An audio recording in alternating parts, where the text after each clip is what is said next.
Good morning, family. Welcome to today's Lessons for Life. Today is Thursday, July 16, 2009, and today we're reading 2 Samuel chapter 23. And before I get started, as always, I encourage you to read it through for yourself.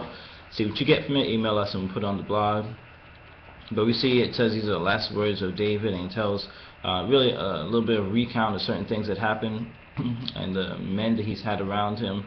And there was a story that he tells about the three men he had with him, and he was wanted some water, but he was surrounded by Philistines. And what they did was they went ahead through the Philistines and got water for him and brought him back water.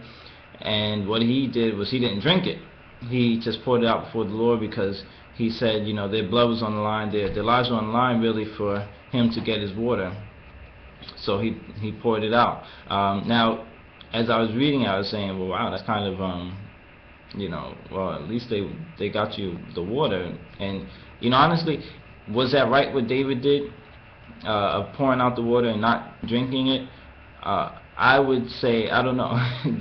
That's one that I guess is a judgment call, because I understand, you know, what he did by doing that, but then also I feel that he may have really honored them by drinking the water they sacrificed their lives for.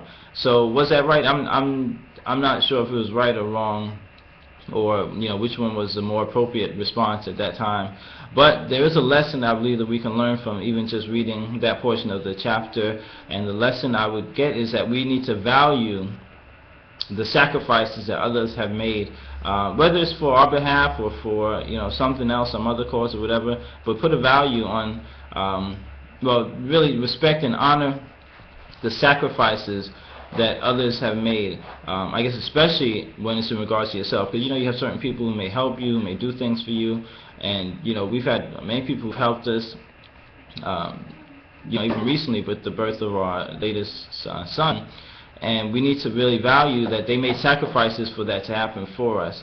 So that's one of the lessons I really got from reading this chapter, just of David, you know, realizing that these men, you know, they did a sacrifice. They really, it took a lot for them to go out and get him his water and bring it back to him. Like I said, his response, I'm not sure if that was right or wrong, but I do know that the lesson we can get from this is that we need to value the sacrifices of others.